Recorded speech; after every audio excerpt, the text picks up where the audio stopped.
Buena para joder, pero cuando tú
Buenas noches, estimados participantes. ¿Sí me logran escuchar?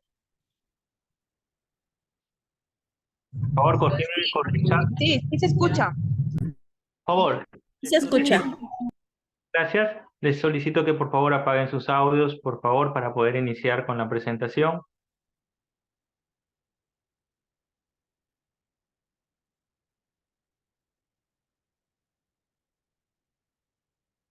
Buenas noches, estimados participantes. Mi nombre es Harold Navarro, soy el coordinador del taller. Estoy aquí para poderlos ayudar en cualquier consulta o duda que tengan, poderlos guiar en esta segunda clase de TDAH que le haremos pase a la magíster una vez culminada la presentación.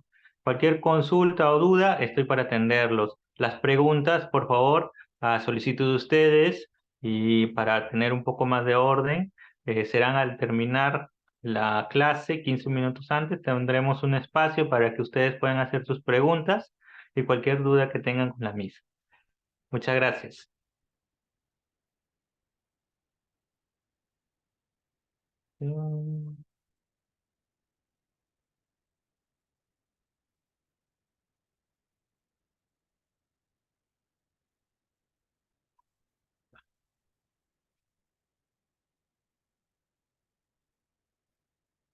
Si logran ver la pantalla, confirmen por el chat, por favor.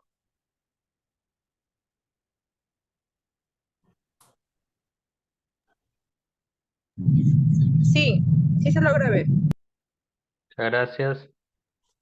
Bueno, seguimos con la segunda clase del día de hoy, sábado 16 de marzo. Estamos empezando, continuando con la segunda sesión. Mañana estaremos terminando. Al mismo horario, 8 de la noche. El taller está durando, es 1 hora por cada día.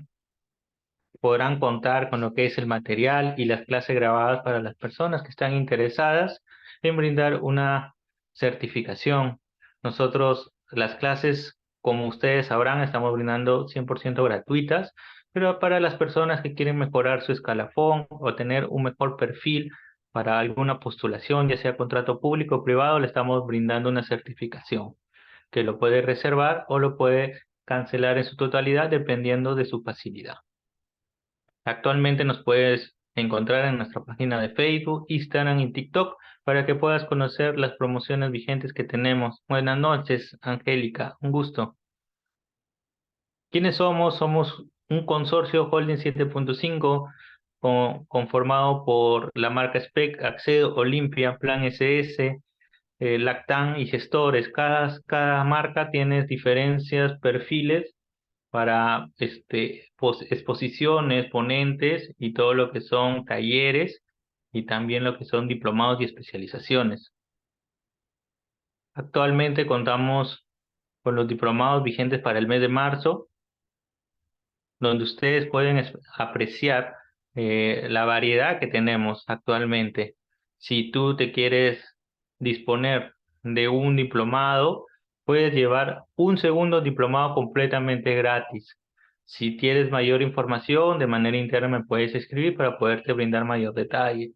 Tienes uno que es terapia cognitiva conductual, que abarca lo que es TEA, TDAH, ¿no? Y tienes estrategias pedagógicas en educación primaria, estimulación temprana, no puedes hacer un paquete de especializaciones. Isabel, por favor, continuamos, contamos con la variedad de contar con un diplomado muy recomendado de mi parte, como es gestión y administración educativa, que va con los lineamientos educativos, las normas institucionales, le sirve para ascenso, nombramiento con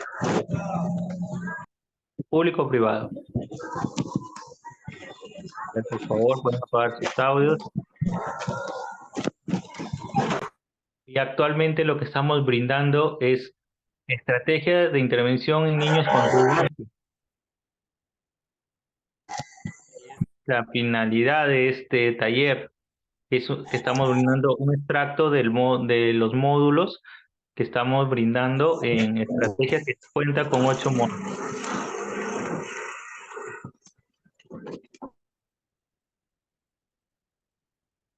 ¿Sí me escuchan? Por favor, confirmen por el chat. Sí, se le escucha. Muchas gracias. Continuando, estrategias con intervención con niños con TDAH. Estamos brindando lo que es un extracto de los módulos para poderle a ustedes orientar un poco más en lo que es el síndrome de TDAH, ¿no? Contamos con una graduación una vez culminados los 8 meses que dura el diplomado o especialización. Es según tu grado académico, te brindamos una certificación universitaria por medio de la Universidad José Faustino Sánchez Carrión y la Universidad Enrique Guzmán y Valle La Cantuta. Ambas universidades están licenciadas por SUNEDO y son las personas que actualmente nos están auspiciando dentro de estos talleres para brindar lo que es el certificado. Entonces, nosotros te vamos a dar un beneficio en este certificado que si tú quieres disponer, no es obligatorio, pero si tú quieres potenciar y enriquecer lo que es tu perfil, nosotros te brindaríamos un beneficio de 220 horas. Cualquier consulta o duda que ustedes tengan, me pueden hacer llegar de manera interna al número que les dejo ahí en el chat para que me puedan hacer cualquier consulta.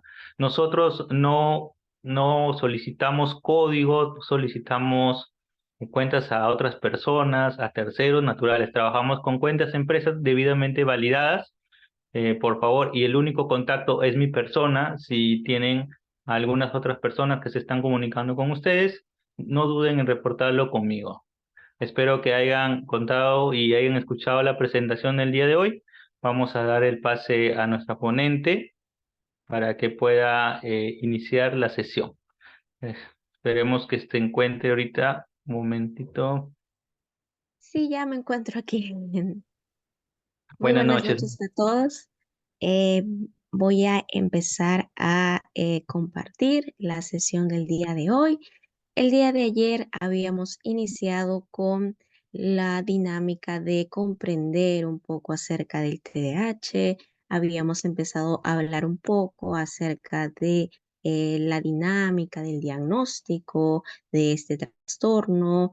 Habíamos empezado a hablar también acerca de la dinámica de cómo se va desarrollando la sintomatología, sobre todo en los niños, dado que este curso está más enfocado en la intervención y en el trabajo con infantes, ¿sí?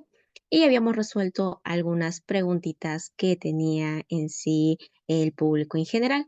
Ahora vamos a ver un poquito acerca de otro aspecto crucial en el TDAH.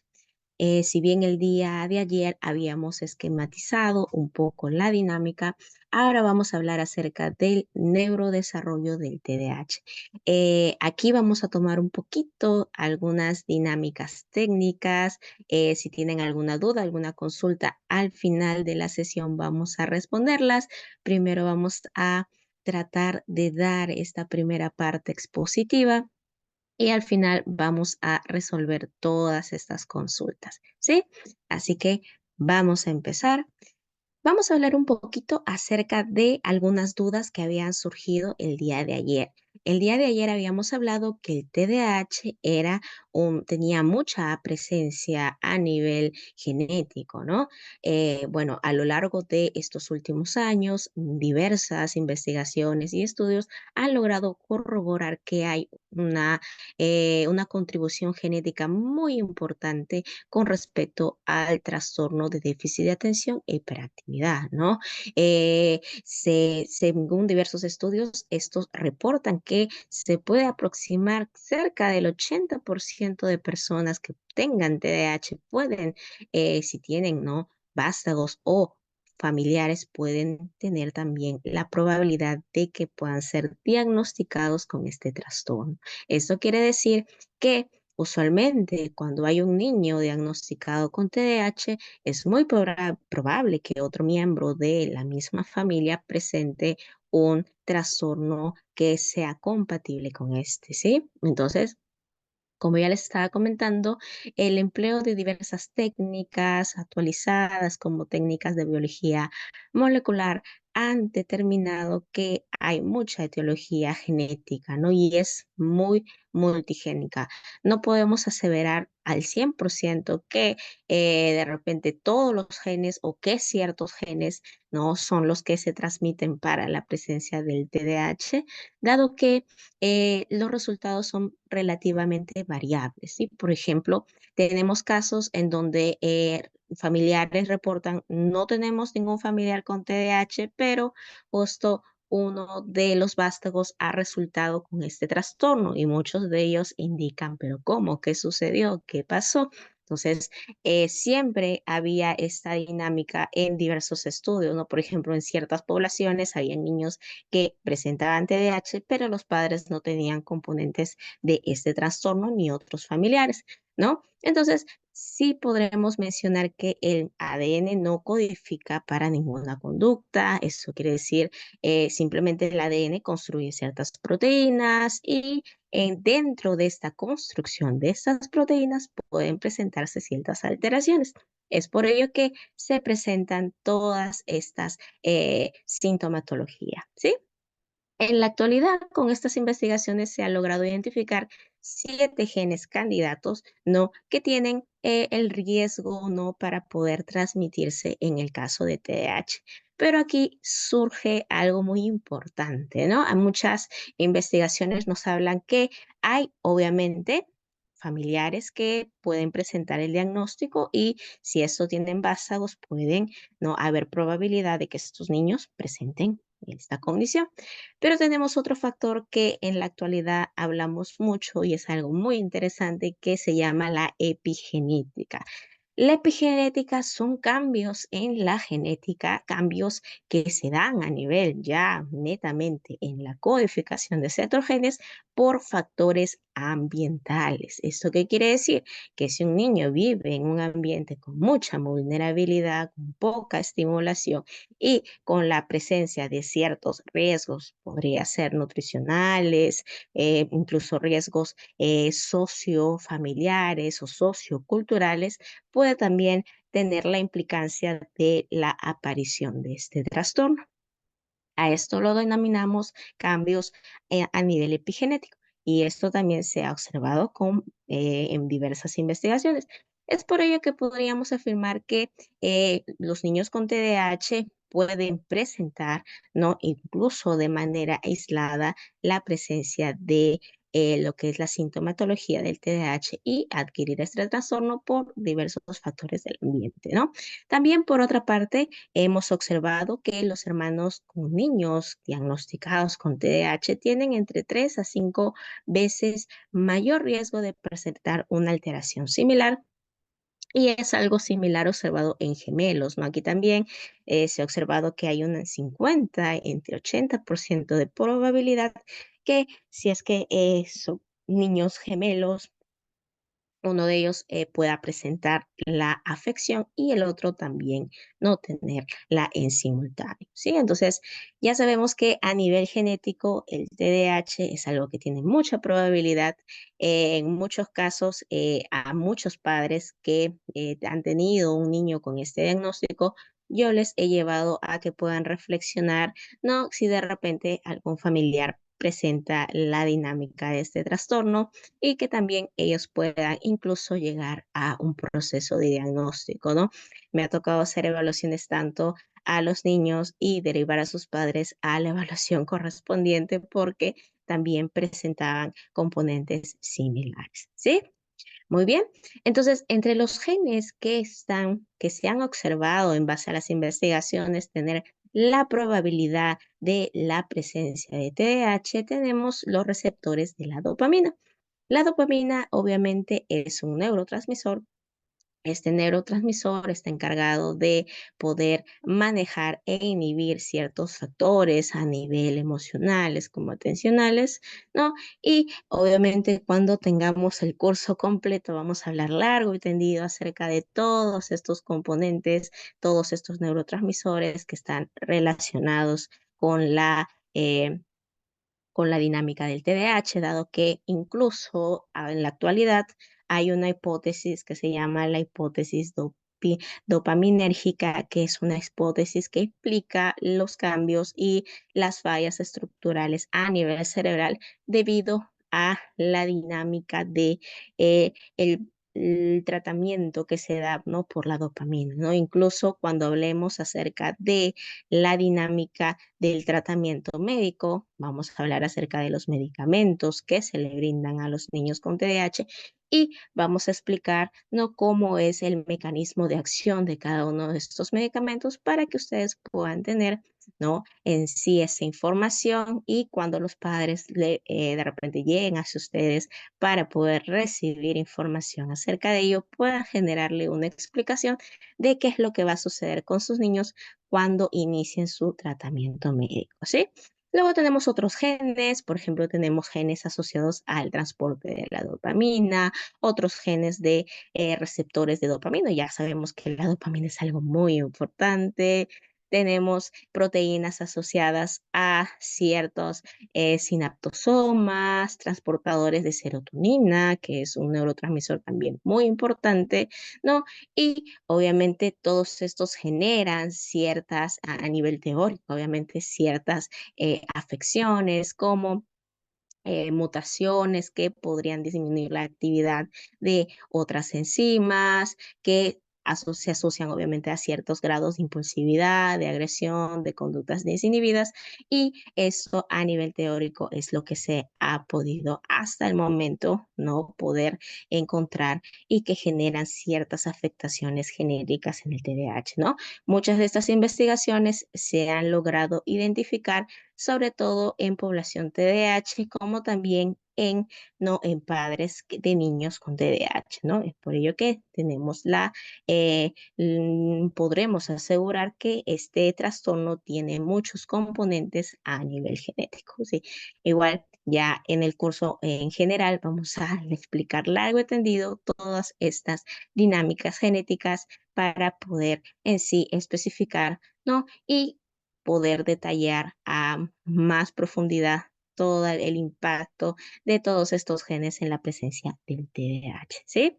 Entonces, vamos a hablar ahora un poquito acerca de la neuroquímica del TDAH, ¿sí?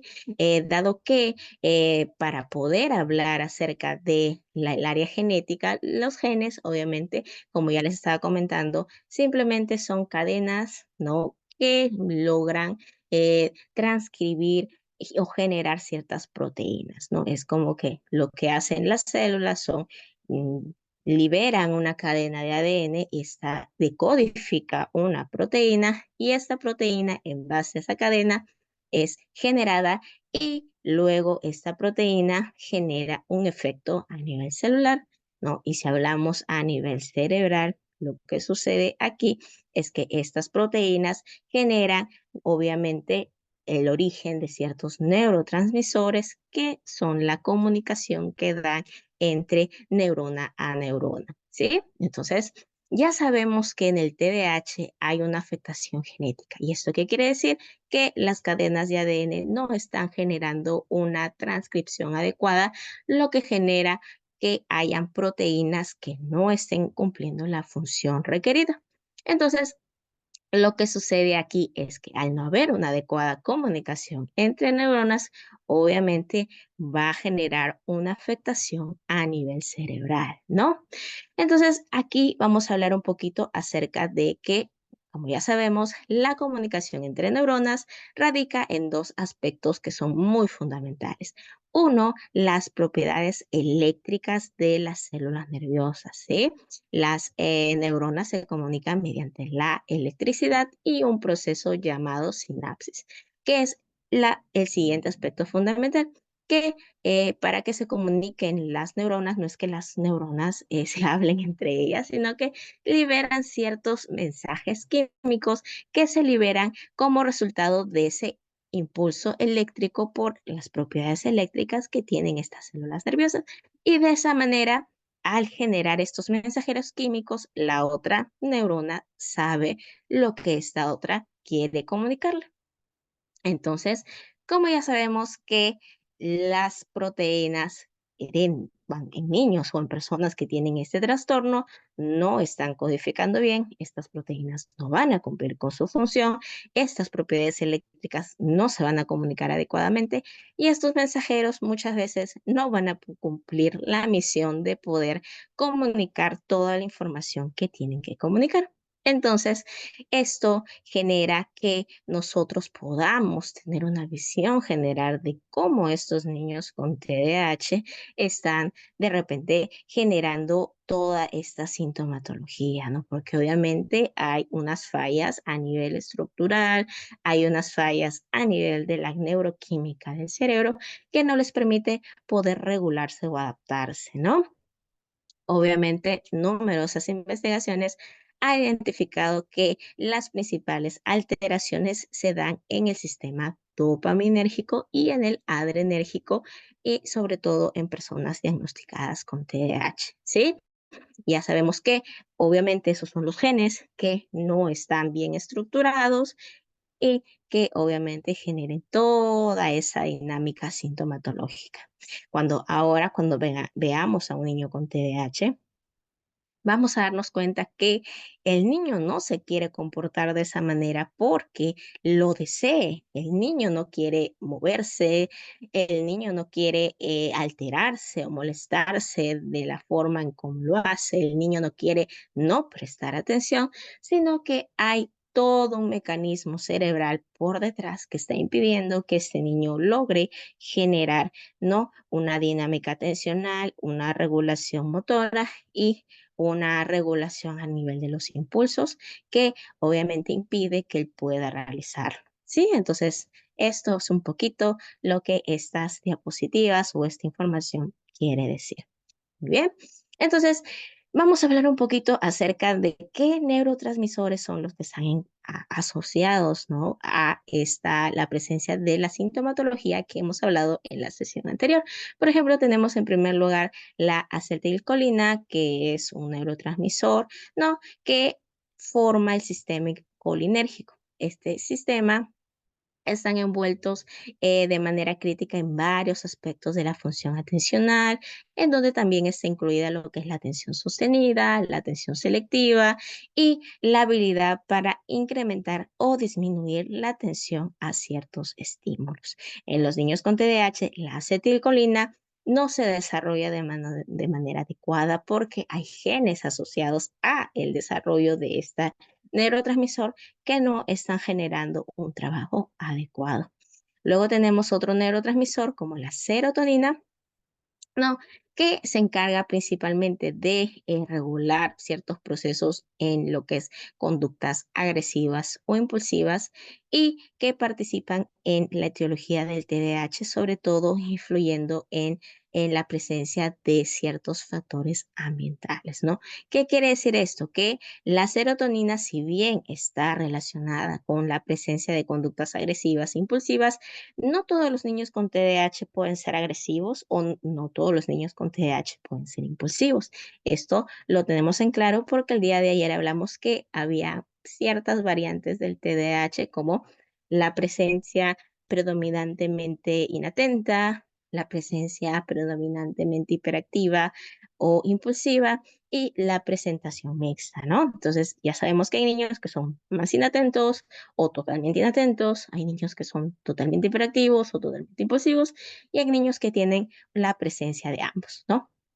Con respecto a la serotonina, se sabe que está en los niños que pueden presentar conducta agresiva o impulsiva, obviamente en la variante hiperactiva, pero hay que tener en cuenta que la afección en la serotonina también corresponde a factores ambientales, ¿no? Por ejemplo, ambientes de deprivación, ambientes de vulnerabilidad, ambientes en donde coexiste violencia. Los niños tienden a presentar, ¿no?, una respuesta más negativa a nivel de la serotonina. No tanto es la condición genética, sino también está asociada a estos factores ambientales.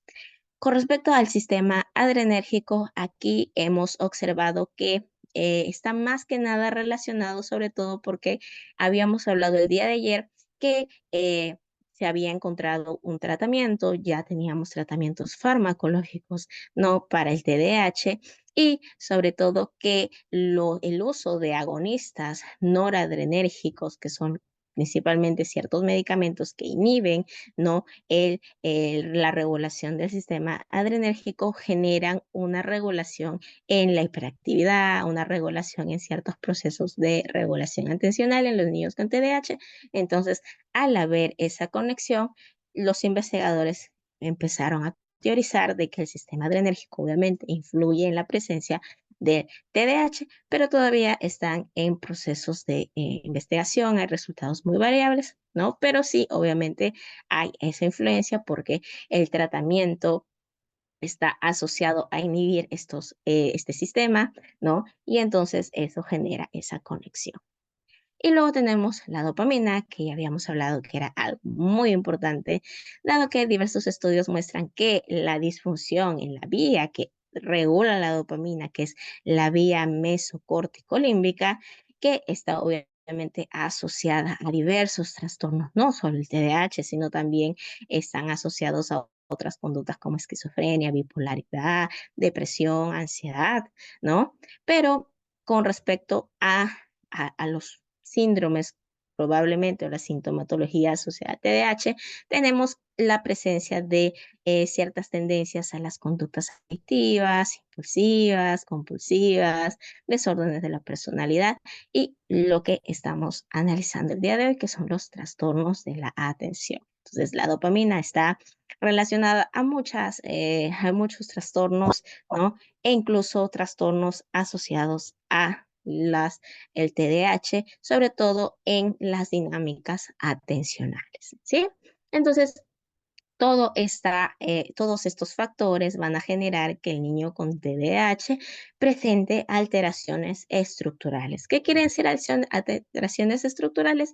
Quiere decir que el cerebrito de un niño con TDAH o una persona con este diagnóstico va a presentar unas alteraciones en diversas estructuras cerebrales que obviamente van a impactar en su proceso de desarrollo, ¿no?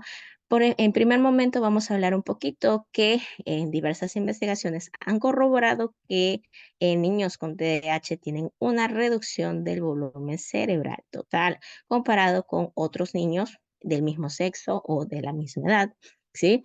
Esta reducción tiene aproximadamente un 3% de porcentaje y afecta a todos los lóbulos cerebrales por igual, ¿no? Pero con mayor incidencia en el hemisferio derecho. ¿Eso qué quiere decir? Que los niños con TDAH tienen una reducción, ¿no? En lo que se puede observar a nivel cerebral, en la masa del volumen cerebral y obviamente van a generar la presencia de la sintomatología que hablamos el día de ayer. También se han observado disminuciones significativas del volumen regional global, o incluso se habla de un 48% de presencia de reducción en áreas prefrontales, premotoras y de sustancia blanca, ¿no? Siendo la corteza cingulada anterior una región en donde se observa una mayor reducción en ese volumen y que es de crucial importancia para la regulación cognitiva y emocional del comportamiento. Esto quiere decir que al haber estas reducciones cerebrales, los niños con TDAH obviamente van a presentar una alteración en esta regulación y obviamente, en el control emocional, ¿sí? Luego también sabemos que los niños con TDAH tienen núcleos caudados de menor volumen, principalmente en el hemisferio derecho, ¿sí? Y se ha observado que estas reducciones o estas alteraciones van disminuyendo a lo largo de la adolescencia, ¿no? Entonces, aquí esto explica mucho por qué los niños con TDAH a lo largo de la infancia pueden tener una hiperactividad muy marcada, pero cuando llegan a la adolescencia o a la adultez ya no se logra observar, pero obviamente se mantienen ciertas otra sintomatología. Por ejemplo, ya no se observa la hiperactividad, pero puede mantener la presencia de conductas impulsivas, ¿no? Por ejemplo, esto puede conllevar a que adolescentes o adultos tengan mayor probabilidad de caer en adicciones comportamentales o incluso adicciones a ciertas sustancias, ¿sí? Entonces, es muy común que niños con TDAH que no tengan una intervención terapéutica, lo que suele suceder durante la adolescencia o la adultez es que caigan a el consumo de ciertas sustancias o a adicciones comportamentales como de repente la ludopatía, la cleptomanía, ¿no?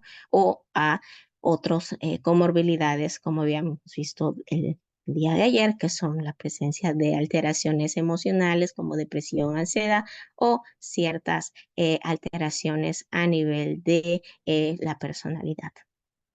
Luego tenemos que durante estos últimos años ha habido numerosas investigaciones que han cobrado bastante fuerza acerca de la fisiopatología del TDAH, ¿no?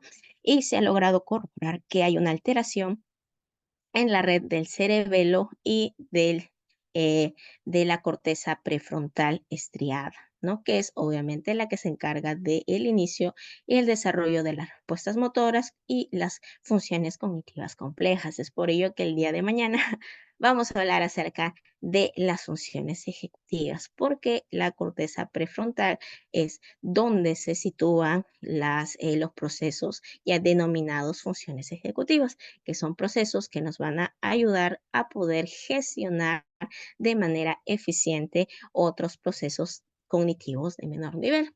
Por ejemplo, aquí en las funciones ejecutivas tenemos centros de atención, centros de memoria de trabajo, centros asociados a procesos de planificación, organización, procesamiento del riesgo-beneficio, procesamiento de las dinámicas de fluencia verbal, teoría de la mente, que son diversas funciones ejecutivas que nos van a ayudar a este proceso tan importante que tenemos todos los seres humanos, que es la maduración de nuestro sistema cerebral, ¿sí? Las funciones ejecutivas y la corteza prefrontal es lo último que termina a formarse en los seres humanos.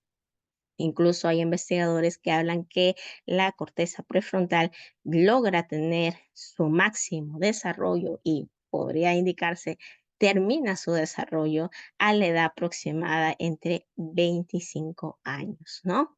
Entonces, ya sabemos que esta corteza prefrontal en donde se da el sustento de todas estas funciones ejecutivas termina de formarse a esta edad tan tardía porque son procesos de suma complejidad y que requieren el desarrollo de otras funciones cognitivas. Entonces, en los niños con TDAH se observa que esta área, esta estructura está afectada y obviamente eso conlleva a que no hay una adecuada maduración de estas funciones, ¿sí? Entonces, ¿qué pasa cuando estas alteraciones estructurales se mantienen? Obviamente a generar alteraciones funcionales, ¿no? Por ejemplo, tenemos dificultades en el control inhibitorio. La inhibición es una función ejecutiva, ¿no? Que está sumamente alterada en los niños con TDAH, en donde obviamente hay una afectación en procesos como que están asociados a la inhibición, como la memoria de trabajo, la autorregulación, el control conductual y la actividad motora. Todos estos componentes están asociados a la inhibición y lo que sucede aquí es que vamos a presentar diversas dificultades para poder tomar decisiones, ¿no? Porque si obviamente yo no puedo inhibir a nivel los impulsos que de repente mi organismo necesita ejecutar para poder, ¿no? Inhibir ciertas respuestas, voy a presentar mayores fallas a nivel conductual. Luego tenemos fallas en los procesos de recompensa y respuesta, ¿no? ¿Qué quiere decir esto? Los niños con TDAH tienen mayor intolerancia al retardo, ¿no?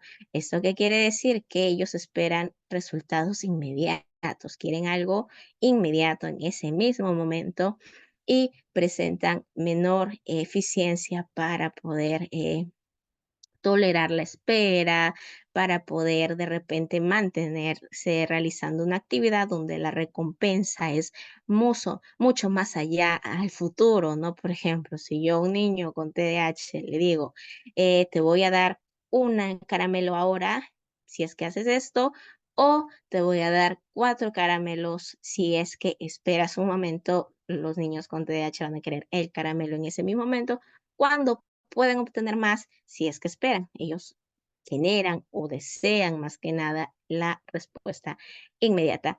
¿Por qué se ve alterada la memoria de trabajo? Porque obviamente al no tener una adecuada recepción de la información, al no prestar atención y al simplemente hacer acciones impulsivas por no tener el control inhibitorio, esto va a generar que las respuestas sean automáticas y que no se genere el proceso de poder utilizar la información disponible para poder planificar la respuesta, ¿sí?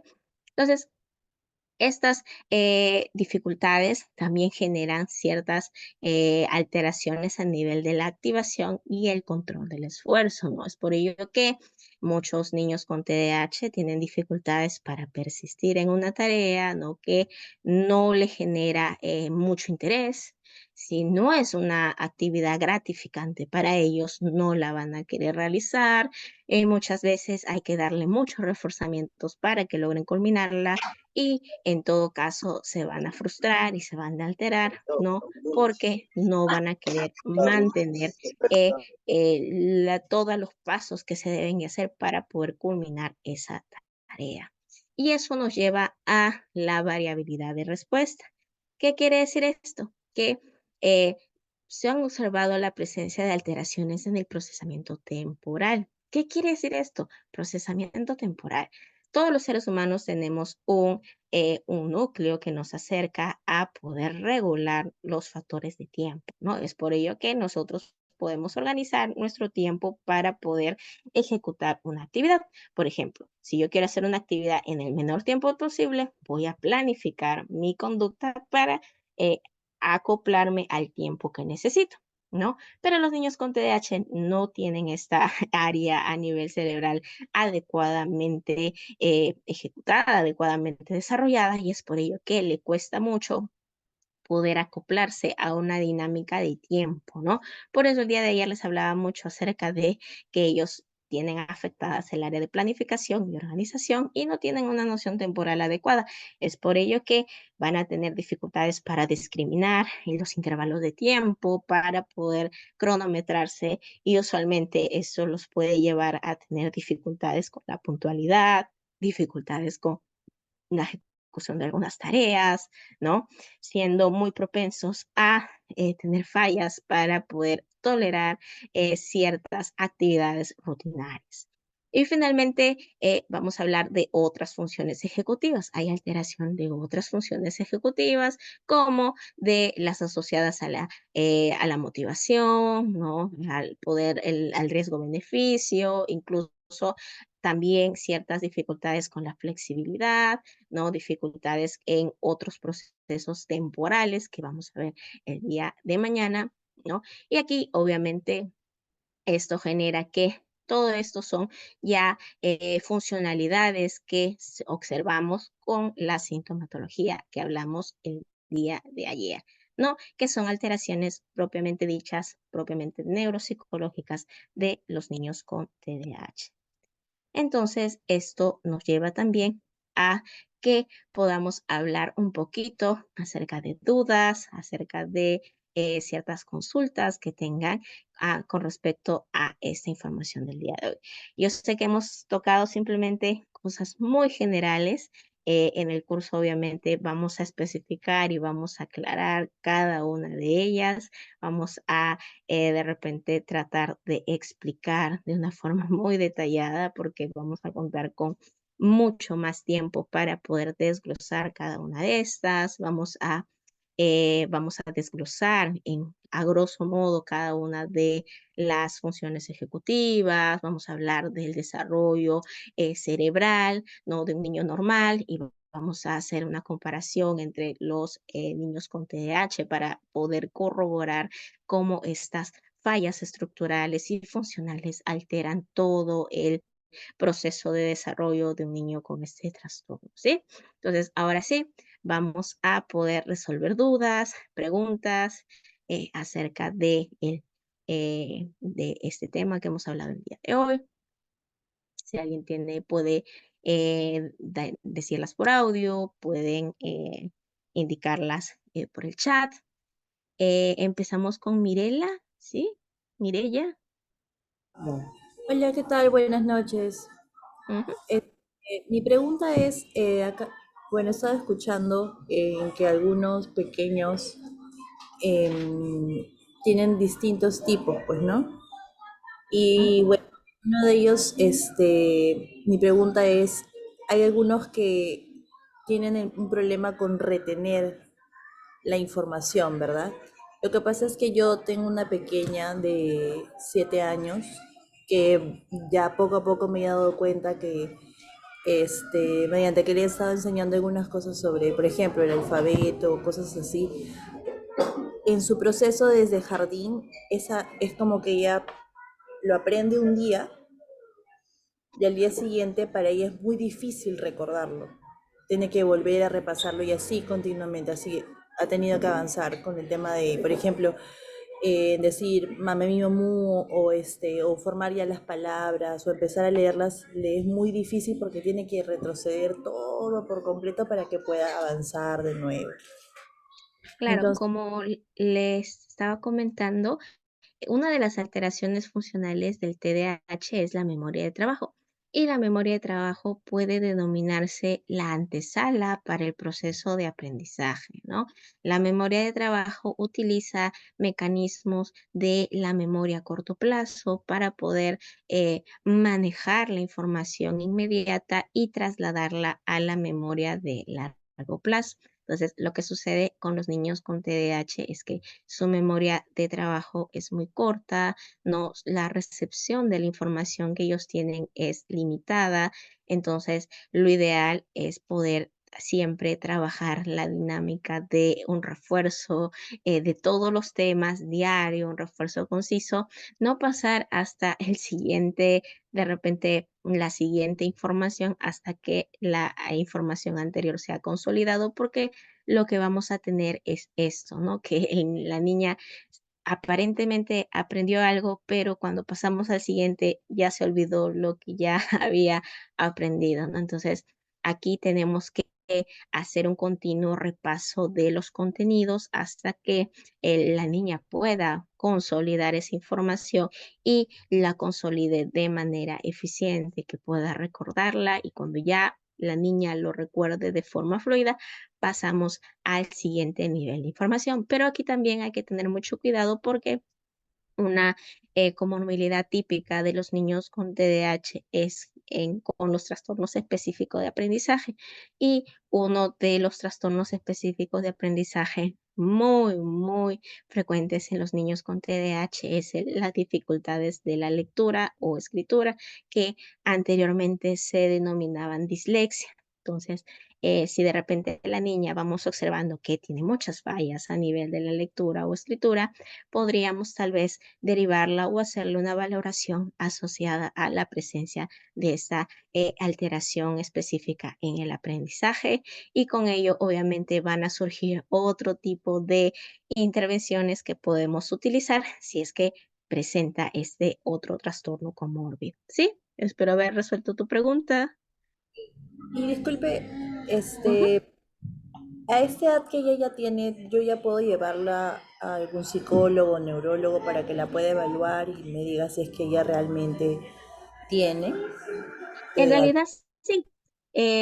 A partir de los 2 añitos ya podemos llevar a los pequeños al neuropediatra para que puedan hacer una valoración, o también al neuropsicólogo para que puedan hacerle una valoración neuropsicológica y empezar de repente con las intervenciones asociadas a los procesos o las alteraciones que pueda tener, ¿no? Dentro de su proceso de desarrollo. ¿Sí? ¿Quedó resuelta la consulta o hay Muchas alguno? gracias.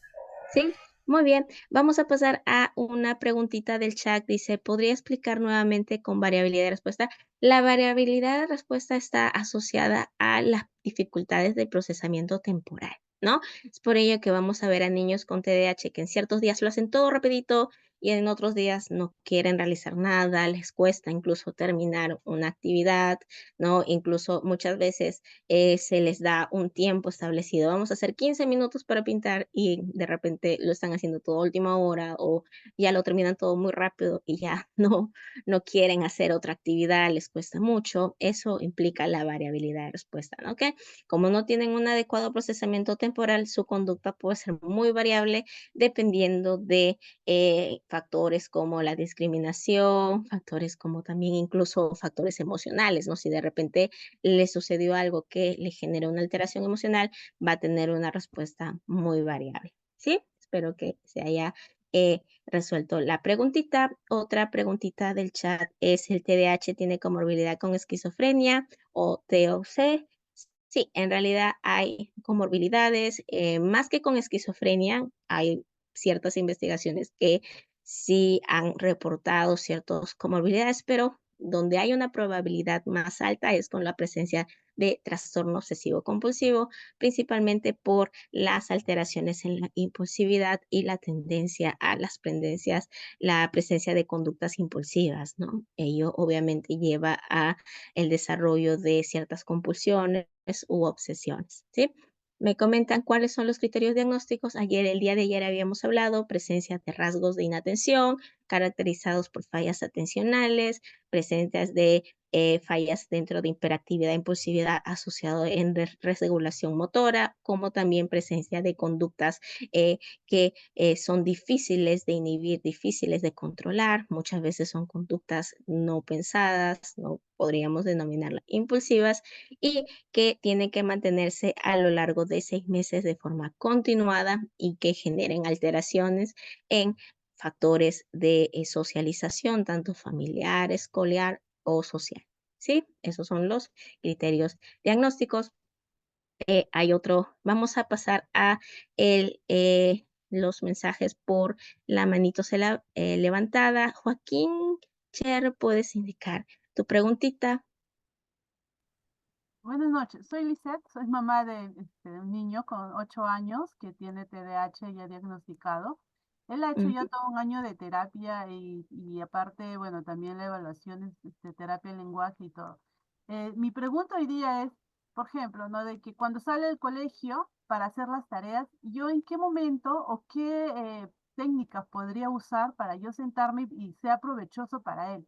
Porque yo le veo que algunas veces hacemos las tareas, lo hace, pero no le es realmente útil, ¿no? Y algunas veces terminamos tanto él y yo estresados por el tema de que se tiene que hacer la tarea. Y la otra preguntita es, no entendí bien cuando me explicó la neuropediatra, ¿cómo es eso que cuando mi niño tiene, por ejemplo, mentalmente, por decirlo así, pero no sé cómo explicarlo, él está ahorita con 8 años, pero su atención y su desarrollo neuronal está como un niño de 6, pero que tampoco avanza tan rápido como un niño, porque va a ir captando un poco más lento, ¿no? A un ritmo más lento que incluso un niño de 6. Eso es lo que quisiera que me explique. Gracias. Ah, ya. Primero vamos a hablar un poquito acerca de lo que me comentas, que son las dificultades para poder plantear hábitos de estudio, para poder hacer las tareitas. Aquí lo ideal siempre es empezar a generar rutinas, ¿sí? Entonces, ¿qué implican las rutinas? Implican que podemos regular o adaptar al niño a ciertas actividades en ciertas horas establecidas. Esto implica que tengamos estructurado lo que vamos a hacer en el día. Yo te recomiendo una técnica que es la economía de fichas. Esta técnica nos ayuda a poder tener una recompensa en base a la culminación de ciertas actividades. Por ejemplo, si yo quiero que mi niño pueda de repente terminar sus tareas y luego que de repente haga sus actividades o sus responsabilidades de casa, como ordenar su habitación, como de repente hacer alguna actividad en casa, no ayudar a mamá o demás, o algunas otras actividades, puedo recompensarlas directamente con alguna actividad o algún objeto de interés del pequeño. Por ejemplo, vamos a hacer una tareita diaria, ¿no? Desde las 3 a las 4 vamos a hacer las tareas. ¿no? Si culminamos las tareas en esa hora en específico, si culminamos las tareas, vamos a darte 5 puntos. Y si al mes logras unos 20 puntos, vas a poder elegir entre de repente una salida al parque o de repente ir a jugar con tus amigos o de repente poder ayudar o lograr ir a, no sé, al cine o alguna actividad reforzante para el niño, ¿sí? Entonces, de esa manera el niño se va a motivar por ejecutar ciertas actividades y poder lograr, ¿no? Cumplir con esas actividades, ¿no? Reforzándolo por la ejecución de estas actividades, ¿sí? Pero también puedes utilizar otras actividades como el reforzamiento, de repente utilizar cosas atractivas para el niño, por ejemplo, ¿no? Si terminamos las tareas, vamos al parque, ¿no? Si de repente el parque es algo motivante para él, va a culminar con sus tareas para poder obtener esa recompensa, ¿sí? Y luego me hablabas un poco acerca de la dinámica del retraso. Aquí usualmente lo que quiere decir esto, no necesariamente ponemos una edad asociada a un déficit, ¿no? Usualmente lo que tal vez hayan tratado de indicarte es que él tiene ciertas dificultades en los procesos de atención que van a generar que su desarrollo madurativo no esté acorde a su edad cronológica. Tú me comentas que él tiene 8, 9 añitos, entonces de repente su retraso atencional está de repente en una etapa o en una edad de un niño de 6 añitos, ¿no? Esto quiere decir que su proceso atencional está asociado a un niño de esa edad, ¿no? Obviamente esto no quiere decir que él no va a superar este retraso, sino que lo que necesita es seguir llevando sus intervenciones, sobre todo no solamente en los procesos atencionales. Yo sí te recomendaría que si puedes trabajar, si él tiene muchas dificultades en la hiperactividad, que pueda ser derivado de un terapeuta ocupacional, o si hay muchas fallas a nivel emocional, ¿no? Puede ser una terapia emocional, que son también terapias asociadas a este trastorno que van a ayudarlo a poder incluso a ayudarlo a compensar todo ese retraso que puede tener en esta función ejecutiva atencional. ¿Sí? Espero haber solucionado tu pregunta. Si hay otra duda, me la puedes hacer. Está bien, gracias. Muy bien. Luego tenemos a Elia. Elia. Sí, muy buenas noches.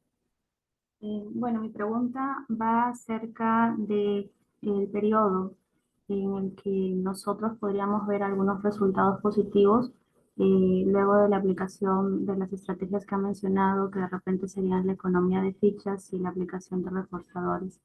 Estamos hablando de niños de nivel primaria eh, y bueno, básicamente con un trastorno mixto, no combinado, tanto con el tema de la inatención como la hiperactividad. Claro, ¿me comentas cuánto tiempo va a tomar poder instaurar estas técnicas? Más Eso o depende. menos. Ujú. Sí, eso depende mucho de cada niño, ¿no? Hay niños en donde podemos definir sus reforzadores de manera muy, podría decirse muy fácilmente, ¿no? Niños les gusta mucho esto y eso lo refuerza e iniciamos la intervención y eso va para adelante, ¿no? Pero hay niños que pueden tener de repente la presencia, la aparición de otras conductas y eso puede que retrase un poco el impacto de la técnica, ¿no? Pero aproximadamente, si es que utilizamos bien la técnica, a partir del segundo o tercer mes, ya vamos a ir poder viendo resultados, ¿no? De cualquier técnica conductual. No, esto no quiere decir que haya niños que en un mes logren aplicarse la técnica o haya otros niños que les tome un poco más de tiempo poder instaurar la técnica, comprender la dinámica de la técnica, ¿no? Y esto implica la presencia o la aplicación de otras técnicas como la extinción de conductas de repente negativas o conductas disruptivas, incluye también de repente el moldeamiento para poder aproximarlo a las conductas que nosotros deseamos que aparezcan. Entonces, es todo una podría ser toda una terapia de modificación de conducta, ¿sí?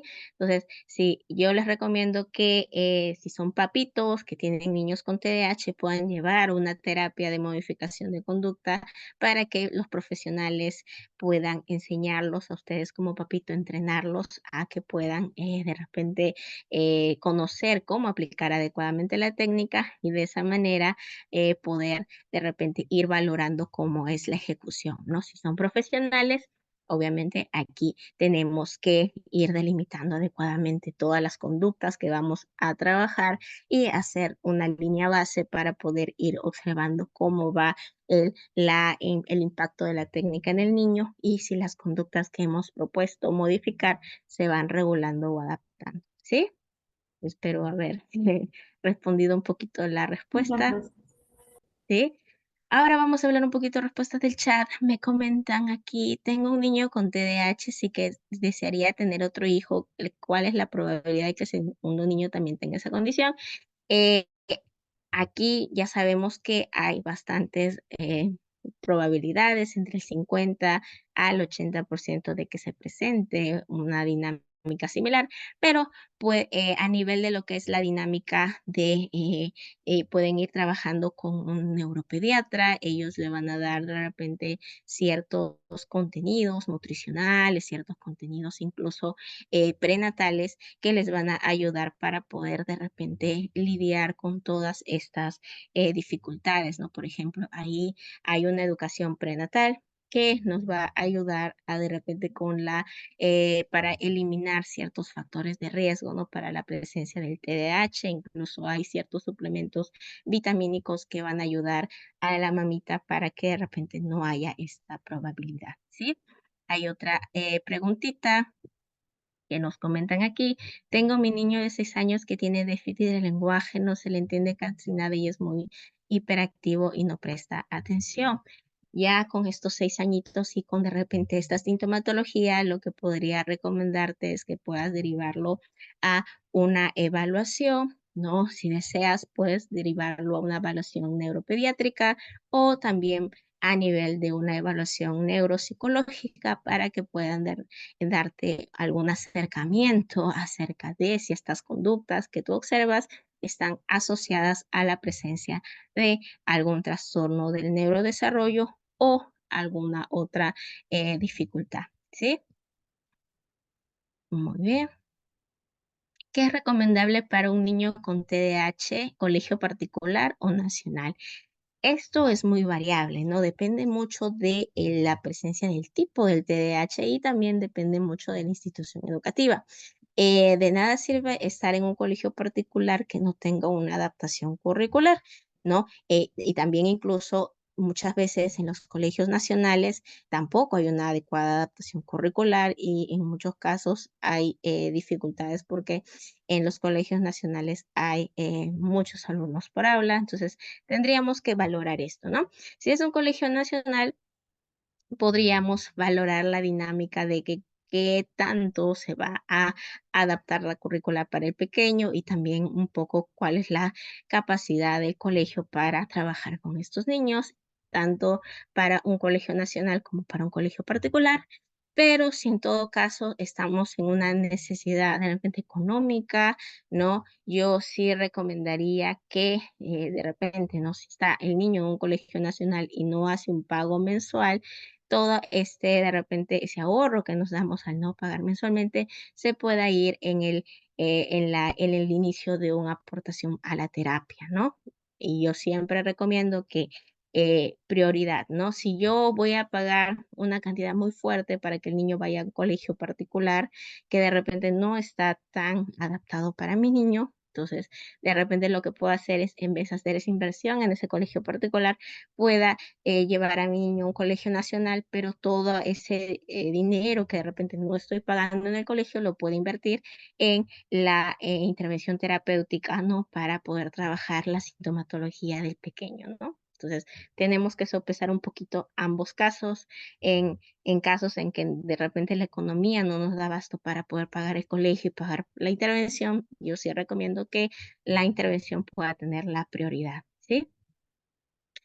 Eh, eh, me comentan qué es respuesta variable. La respuesta variable es que es más que nada que los niños no tienen una respuesta similar a de repente contextos que se presentan diariamente, ¿no? Por ejemplo, van a la escuela y tienen que hacer la misma actividad de todos los días, pero un día lo hacen súper bien y al día siguiente no las quieren hacer, ¿no? Y luego al día siguiente sí lo quieren hacer o lo hacen a medias y al siguiente día lo hacen súper bien y al día siguiente lo hacen otra vez de forma inadecuada y muchas veces uno dice, pero si hemos hecho lo mismo toda la semana, ¿por qué ha respondido tan variable a esta actividad, ¿no? Entonces es porque ellos tienen la presencia de estas fallas, ¿no? Por eso tienen esa variabilidad al ejecutar todas estas actividades, ¿sí?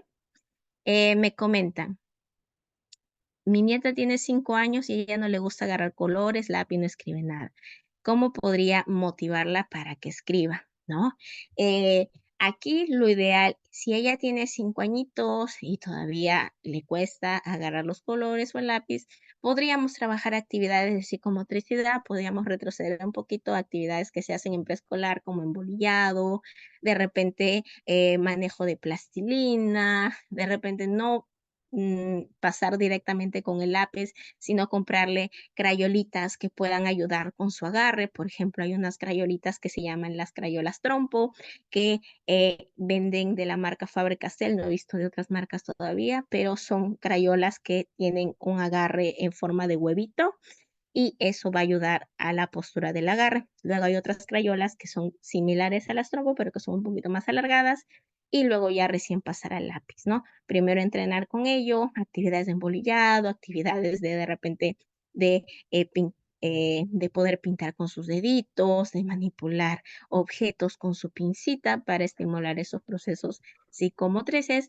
Y si nada de esto funciona, sigue habiendo las dificultades, sí recomendaría que hagan una evaluación psicomotora, ¿no? Con el terapeuta ocupacional para ver si es que no hay alguna alteración a nivel de su psicomotricidad. Puede haber hipertonía o hipotonía y eso sea lo que genere las dificultades del agarre, ¿sí? Espero haber resuelto la preguntita. Me comentan, ¿el retraso madurativo en algún momento llega a normalizarse? Sí.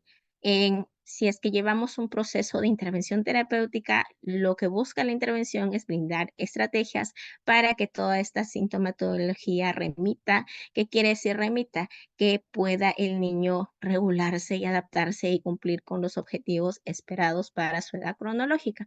Entonces, ¿los niños pueden llegar a remitir? Sí, y lo ideal es que pueda llegar a ese proceso de remisión y que el niño pueda llegar a un proceso de regulación de su proceso del desarrollo, ¿sí? Es muy probable que un niño con una muy buena intervención se regule y incluso hasta no se observe la sintomatología del TDAH, pero sí los niños con TDAH que pasan a otros procesos del desarrollo, como por ejemplo de la niñez a la adolescencia o de la adolescencia a la adultez, tengan que tener un seguimiento con los profesionales neuropediatras o neuropsicólogos o psicólogos, porque pueden haber cambios en estos procesos de desarrollo o la reaparición de cierta sintomatología por estos cambios, ¿sí? Luego me comenta qué técnicas o estrategias se trabajan en el aula con un niño con TDAH.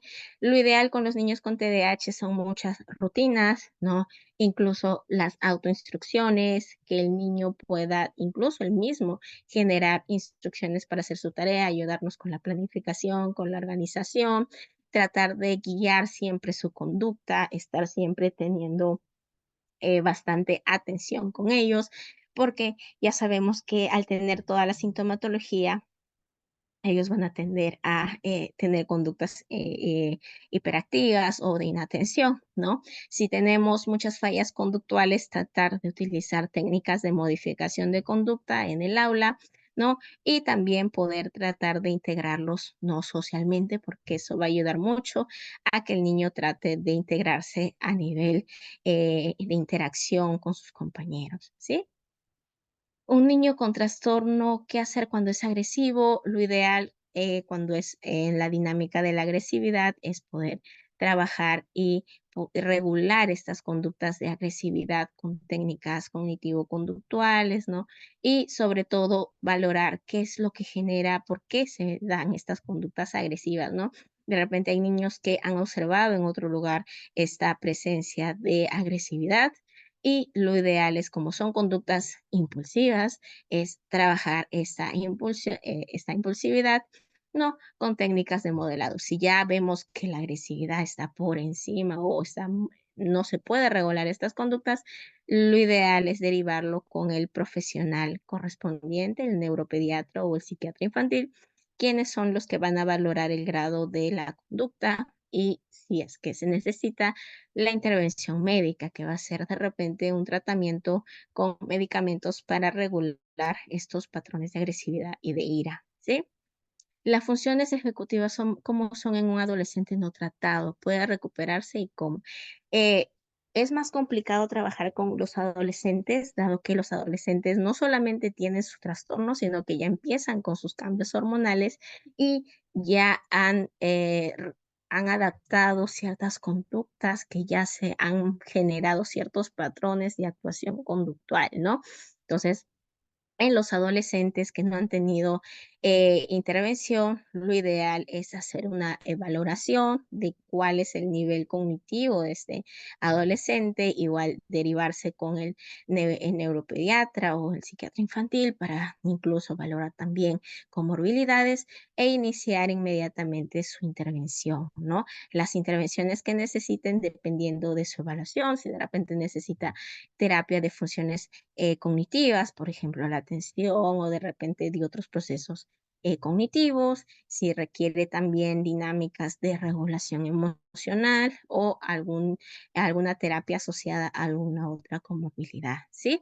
Pero de que se puede recuperar todo, se puede recuperar con la intervención adecuada, ¿sí?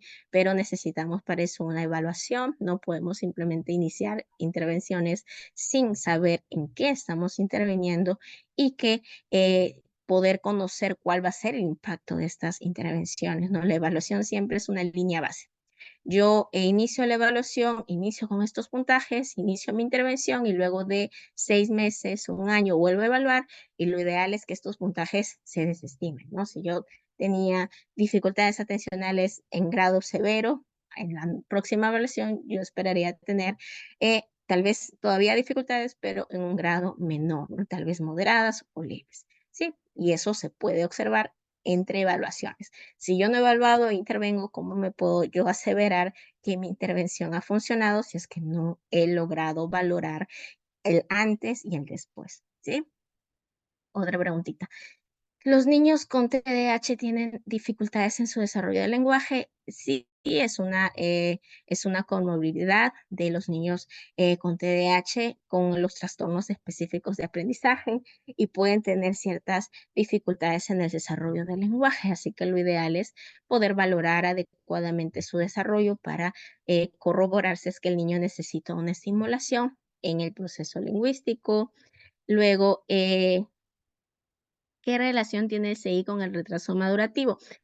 Tenemos que saber que el CI es el coeficiente intelectual. El coeficiente intelectual es una medida de inteligencia y las medidas de inteligencia obviamente están basadas en que todos los procesos cognitivos estén dentro de lo que se esperan para la edad del niño. Entonces, si yo tengo un CI que está por debajo de lo que se espera para la edad del niño, quiere decir que hay ciertos factores cognitivos que no se están desarrollando de la manera que deben de hacerlo. Y es por ello que allí podemos corroborar que hay un retraso madurativo, ¿sí? Es por ello que el CI es algo bastante importante porque nos permite dar una idea de qué dificultades puede tener el niño y cómo esto se ejemplifica en este factor tan importante que es la inteligencia, ¿sí? Luego me comentan el colegio especializado donde adaptan currícula, no del Estado. Hay distintos colegios, por ejemplo, hay un colegio por San Miguel, que es un colegio que tienen una dinámica de adaptación curricular, que trabajan solo con niños con dificultades. No recuerdo bien cuál es el nombre, pero es un colegio que se trabaja con niños con dificultades. Luego hay otro colegio por la Avenida Canadá, es el colegio eh, Mundo Óptimo, que también trabajan con niños con dificultades. Allí trabajan psicólogos, psicólogas que trabajan con programas especializados para niños TEA y programas para otros niños. Incluso tienen ciertas dinámicas de terapias con estos niños, ¿no? Y van graduando el ingreso del niño incluso ahí hacen evaluaciones neuropsicológicas también para los niños con alguna alteración y les hacen su seguimiento. Me comentan, en su evaluación de inteligencia dice 119 y todo lo corresponde mentalmente. Debería poner el colegio académico, talleres de natación o sociabilidad. Eh, Cuando un niño con TDAH tiene un coeficiente intelectual por encima de lo esperado, eso es algo positivo porque el niño obviamente tiene su sintomatología TDAH, pero no hay un retraso en el proceso intelectual, ¿sí? Entonces, yo recomiendo hacer énfasis en la sintomatología. Si de repente el niño tiene mucha hiperactividad, lo ideal de repente sería trabajar actividades deportivas para que pueda drenar de repente toda esa energía, pero si el niño es muy hábil, es muy inteligente, puede también incluso llevar talleres no académicos, ¿no? Pero siempre tratando de no sobrecargarlo porque ellos suelen tener fallas emocionales, ¿no? Y si de repente lo sobrecargamos mucho a nivel cognitivo, muchas veces va a generar en frustraciones, ¿no? Entonces, tratar siempre de que si ya está llevando sus intervenciones, si ya de repente lo hemos puesto en un taller deportivo, no agregarle más actividades a las que ya él está llevando, ¿sí? Luego, mi niño con TDAH puede estar sin medicación. En realidad depende mucho, ¿no? La valoración de los profesionales, si son TDAH leves, no necesariamente necesitan medicación. Si son TDAH con una severidad ya moderada o incluso severa, sí necesitaría, o si hay alguna comorbilidad, allí los profesionales optan por iniciar el proceso de medicación. El SANE no se encarga en el Colegio Nacional, depende mucho, ¿no? Porque hay colegios en donde sí el SANE logra hacer una adaptación curricular, pero hay colegios en donde nunca llega o nunca se observa el trabajo del SANE, entonces tenemos que siempre estar preguntando con los directores a ver si este organismo no del Estado está ingresando adecuadamente en ese colegio o ha hecho un trabajo en este colegio, porque en muchas veces no sucede. Te lo comento porque me ha pasado, tengo pacientes míos que están en colegios nacionales y siempre yo le digo, pero trate de preguntar por el SANE, trate de ver si el SANE logra hacer la adaptación. Y los pacientitos me dicen, no, el SANE nunca llega, nunca le adaptan o solo le dan fichas y la profesora no sabe cómo trabajar con mi niño. Entonces, aquí hay que tener mucho cuidado porque en sí existe esta organización SANE para trabajar con niños con necesidades especiales, pero el funcionamiento es lo que preocupa un poco. No hay colegios en donde sí he visto que hay un impacto del SANE, hay colegios en los que no, entonces siempre hay que preguntar en cada colegio si es que verdaderamente están ejecutando el trabajo que deben de ejecutar, ¿sí?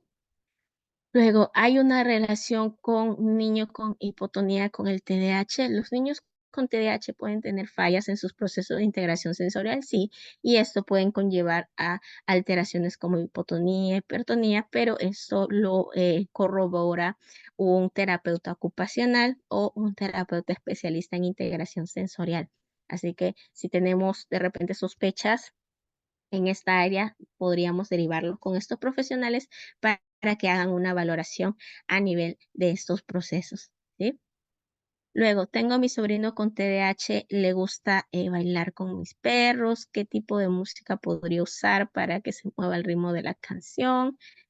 Eh, Aquí esto es muy muy subjetivo, ¿no?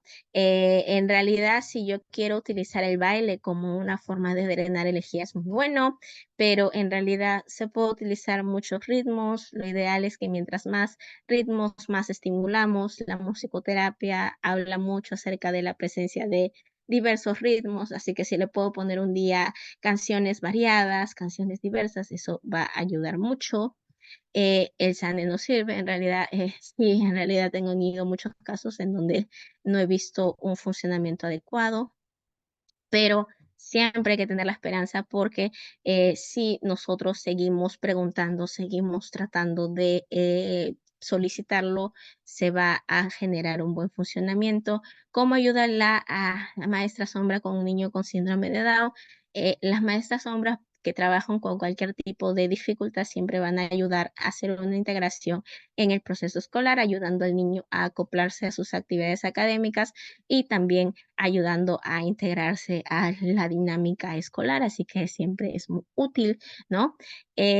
Problemas gastrointestinales en el niño con TDAH, mito o realidad. Como les comento, los niños con TDAH tienen factores de dificultades en la integración sensorial.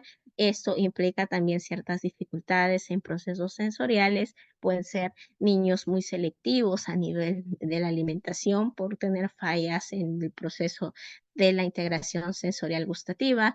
Entonces, esto puede conllevar a ciertos problemas gastrointestinales, pero no todos los niños con TDAH necesariamente presentan estas dificultades. Entonces, siempre hay que trabajar con el profesional asociado a esta área, que es el profesional de integración sensorial, que nos va a dar los alcances necesarios para valorar estas dificultades, ¿sí? Me comenta, mi niño tiene TDAH leve y me trata como si fuera mi hija, no me hace caso. Le recomiendo trabajar terapia modificación de conducta, que le entrenen a poder trabajar pautas de crianza, como también técnicas conductuales para poder lidiar con esta dinámica de la pequeña y poder, sobre todo, instaurar una crianza más asertiva con ella para lograr poder instaurar procesos de disciplina, como también procesos de una crianza mucho más asertiva y ella pueda regular ciertas conductas. ¿Qué estrategias puedo utilizar con un niño TDAH para que logre unirse a un trabajo, un grupo de trabajo? Primero, si es que el niño todavía no logra acoplarse al grupo de trabajo, tal vez lo que necesito es trabajar aisladamente con él ciertos factores emocionales, ciertos factores de habilidades sociales, porque de repente esto es lo que está fallando al trabajar en el grupo. Entonces, cuando yo trabaje estos procesos de habilidades sociales y regulación emocional, él va a estar mucho más preparado para integrarse al grupo. Si de repente no se acopla todavía, tengo que seguir trabajando estos procesos para que esté mucho más preparado para iniciar con un grupo, ¿sí?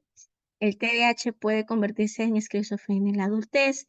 Se ha observado que puede haber cierta comorbilidad, pero en realidad la dinámica es poder trabajar, ¿no? En la intervención inicial, una intervención desde edades tempranas para evitar de repente llegar a esta comorbilidad, ¿sí? Pero en realidad todo puede ocurrir. Hay comorbilidades en la edad, en la adultez que se pueden presentar por otros factores, ¿no? Por ejemplo, la esquizofrenia implica muchas dificultades familiares, muchas dificultades ambientales, ¿no? Entonces hay que tratar de delimitar, ¿no? Si es que hay dificultades familiares, trabajar con la familia. Me dicen aquí en mi salón tengo un niño que es muy hiperactivo y no le gusta estar sentado, trabaja muy rápido, cuando le dice siéntate no hace caso, tiene que ir a un psicólogo. En realidad sí, lo ideal es que cuando vemos ciertos síntomas de alarma, inmediatamente poder derivarlo al profesional correspondiente para poder quitarnos esta duda, ¿no? No necesitamos tener al niño continuar tratando de trabajar si vemos que no se acopla, porque en realidad simplemente el niño no está aprendiendo o no se está acoplando adecuadamente y eso va a generar que no logre un aprendizaje óptimo, ¿sí? Luego me comentan, ¿tendría un lugar o algún médico para el diagnóstico de mi hijita? Hay diversas instituciones, aquí le comentaban el peruano japonés, hay instituciones MINSA, hay instituciones incluso en salud, hay ciertos centros, por ejemplo está el centro ARIE, está otros consultorios neuropsicológicos también que pueden hacer la dinámica del diagnóstico, ¿no? Por ejemplo, hay el centro Alexander Luria, hay el centro Neurosí que está por Los Olivos, depende, vaya siempre a un centro que esté cerca de donde usted vive, porque muchas veces trasladarse de un lugar a otro o de repente en distancias largas al niño con TDAH puede tener ciertas dificultades para ello, ¿no? Luego, Anne Sullivan también, el Anne Sullivan es un trabajo, lo único que sí mis pacientes me reportan del Anne Sullivan es que es demasiado costoso, si de repente tenemos la capacidad adquisitiva para poder trabajar en Anne Sullivan, lo podemos hacer, pero tiene ciertos programas que están un poquito por encima del presupuesto de una familia promedio. El colegio en Magdalena se llama Tangram, también es un colegio. Lo ideal es buscar colegios que trabajen con niños con dificultades o necesidades diferentes, ¿sí?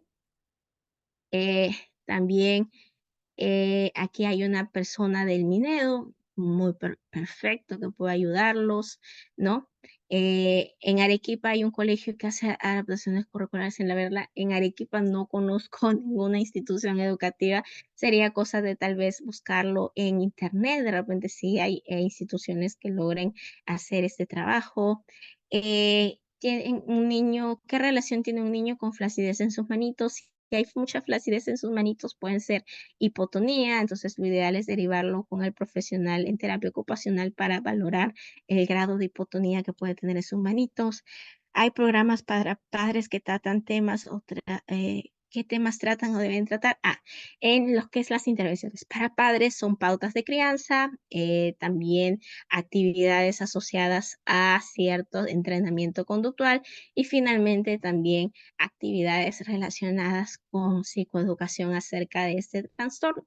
Incluso hay programas, intervenciones para padres que ayudan con otros factores emocionales. Tener un niño con diagnóstico es todo un inicio de un cambio a nivel familiar, entonces las intervenciones están asociadas a ellos.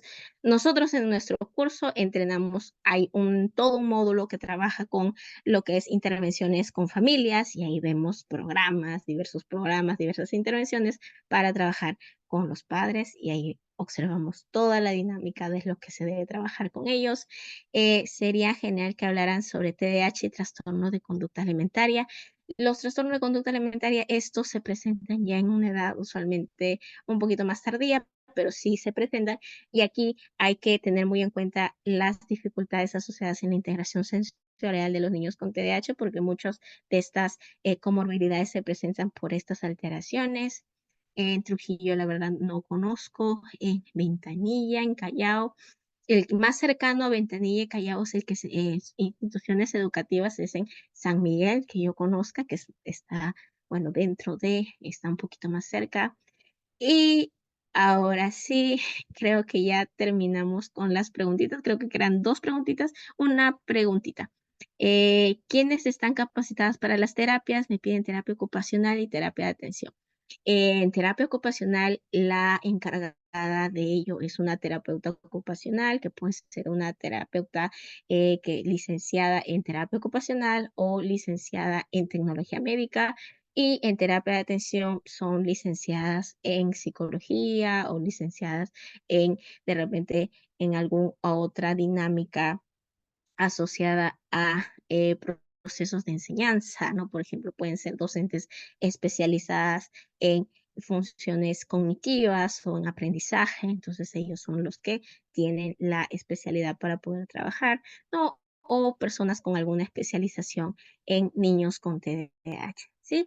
Entonces, me queda una última preguntita con Evelyn en levantado la manito y aquí cerramos por el día de hoy porque ya nos estamos pasando de la horita. Buenas noches. Tengo la consulta. El entorno para los niños con TDAH es muy importante. En casa de repente se trabaja, hay una atención o unas terapias, pero en el colegio de repente la profesora o los profesores saben, ¿no?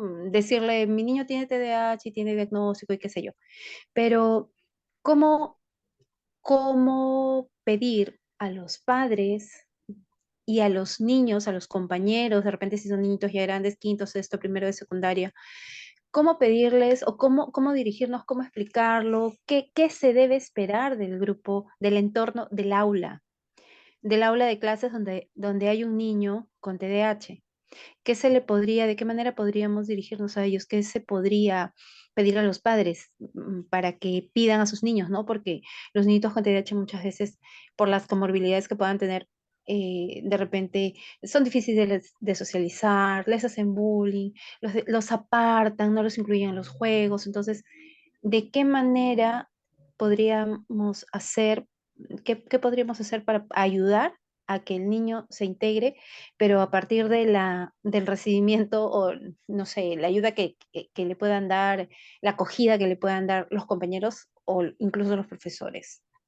Gracias. Por ejemplo, aquí en las escuelas lo que se trabaja son programas más asociados a, primero, concientización, ¿no? Hay muchos docentes que tal vez no tienen una formación para poder trabajar con niños con estas necesidades diferentes. Entonces, lo primero que se debe trabajar es una dinámica de concientización, psicoeducación con las docentes, porque muchas veces ellas son las que van a trabajar con estos niños, ¿no? Entonces nosotros tenemos que entrenar a las docentes para que puedan conocer ciertas técnicas para trabajar con estos niños, sean técnicas conductuales, sean técnicas de habilidades sociales, sean técnicas de integración, ¿no? Con todas las dinámicas o los compañeros. Entonces, aquí necesitamos, obviamente, a las docentes ayudarlas con todas estas pautas. Posteriormente, tenemos que trabajar con los padres. ¿Y eso cómo se trabaja? Tiene que ser un trabajo donde estén padres y los docentes encargados, que se conozcan, que generan un ambiente de confianza, ¿no? Porque obviamente siempre tenemos que estar todos articulados, ¿no? Tanto el padre como el docente. Yo he tenido muchas docentes que al trabajar con los padres, de repente han generado que el niño genere más avance en clase, porque obviamente siempre estamos comunicando, ¿no? Incluso los padres comunican y también mencionan a las profesoras, ¿no? Ciertos trabajos que los terapeutas trabajan con sus niños y ellas y obviamente refuerzan lo que se trabaja incluso en terapia en clase, ¿no? Entonces, siempre todo trabajo debe ser articulado, ¿no? Por ejemplo, hay terapeutas que también ofrecen ciertos servicios de orientación a los profesores, ¿no? Por ejemplo, personalmente yo como terapeuta me ha tocado muchas veces psicoeducar a las docentes de los niños con los que yo trabajo, explicarles qué es lo que yo estoy trabajando con ellos y darle técnicas a ella en clase para poder reforzar lo que yo estoy trabajando en las sesiones. Yo siempre les digo a las profesoras que yo al pequeño lo puedo ver 3, 4 o 5 horitas a la semana, pero ellas los van a ver un poquito más de tiempo. Entonces, ahí yo les tengo que dar técnicas a ellas para que puedan también ellas reforzar lo que yo estoy trabajando en mis sesiones de intervención, ¿no? Y esto obviamente en coordinación con los papitos, porque los papás muchas veces tienen que también trabajar lo que yo trabajo en sesión en casa, porque por todos lados tenemos que reforzar a nuestro niño con TDAH para que ellos puedan consolidar todas estas estrategias que le estamos brindando dentro de sus intervenciones, ¿no? Entonces, en el aula siempre concientización, psicoeducación y entrenamiento a los docentes, tanto con los padres y con ello vamos a ir ayudándolos a que este niño con TDAH pueda ir reduciendo toda esta sintomatología y poder ir reduciendo todo ese impacto en sus funciones cognitivas, ¿sí? Entonces es un trabajo con todos, ¿no? Tanto con los docentes, tanto con los papitos, incluso con nosotros como terapeutas, ¿no? Que vamos a estar siempre informándonos de todos los elementos que pueda tener nuestro niño para poder ayudarlo en nuestras intervenciones, ¿sí? Espero un poquito haberte resuelto la preguntita, porque sí es un trabajo en donde si todos los elementos que están alrededor de pequeño están de repente unidos, el niño va a salir más adelante, va a de repente a acoplarse porque todos seguimos el mismo patrón de trabajo. Entonces, lo ideal es ello, ¿sí? Entonces, aquí me comenta un comentario que el primer día de clase fue muy difícil, es por ello que siempre hay que comunicar, ¿no? El diagnóstico. Muchas veces los profesores, si tienen no conocen el diagnóstico, muchas veces va a haber ciertas dificultades en el trabajo, ¿no? Incluso también los compañeritos tienen que conocer esta dinámica porque una parte de poder integrar al niño es que sus compañeritos comprendan que él tiene una dinámica de aprendizaje diferente, ¿no? Porque los niños suelen juzgar mucho, ¿no? A los niños que no son iguales a ellos. ¿Cómo podemos decirle a los compañeritos del aula? Podemos trabajar con el área de psicopedagogía y informar acerca de las diferencias, ¿no? Aquí vamos a hablar que todos somos diferentes, que de repente todos no aprendemos de la misma manera y tal vez incluso informarles acerca de si es que hay un niño, ¿no? Por ejemplo, en aula que tiene TDAH, informarle por qué de repente ellos tienen estas dificultades. Mira, los niños con TDAH tienen esto, esto, esto. Entonces hay que ayudarlos porque a ellos les va a costar un poquito. De repente si a nosotros no nos cuesta, a ellos sí les va a costar, pero tratamos obviamente de hacerle comprender. Ya me están cortando la sesión, se va a acabar creo que la sesión. Igual el día de mañana vamos a tener otra sesión expositiva y vamos a poder responder más preguntitas, ¿sí? Entonces nos No, vemos todos el día de mañana. hay que Muchas explicarles gracias por que su explicarles atención. a los padres de familia que están interesadas que nosotros brindamos un programa de especialización que pueden ingresar como padres de familia para que puedan generalizar un poco más el trato a sus niños y que puedan ayudar con sus actividades diferentes, ¿no? Tengo bastantes estudiantes que son padres de familia que se ingresan a estos especializaciones que duran 8 meses y que se pueden contactar de manera interna conmigo. Estoy dejando el número en la plataforma Zoom o me pueden contactar por medio del grupo. Usted va a iniciar una especialización y un diplomado que lo ofrecemos en 2 modalidades en el mes de abril.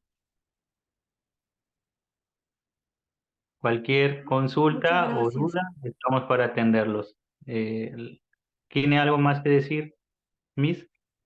No, eso sería todo por el día de hoy. Igual mañana nos vamos a ver para culminar esta ronda de sesiones y poder de repente ver otra parte más acerca del TDAH y poder brindarle la solución a algunas dudas que presenten o que han presentado incluso el día de hoy. Sí, entonces nos vemos con todos el día de mañana. Que tengan muy buenas noches. Hasta luego. Cuídense mucho.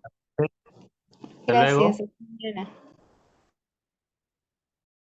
Gracias, buenas Gracias a noches. usted, doctora. Cuídese. Muchas gracias. Gracias. Muchas gracias, doctora. Muchísimas gracias por las clases de hoy día. Muchas gracias. Gracias.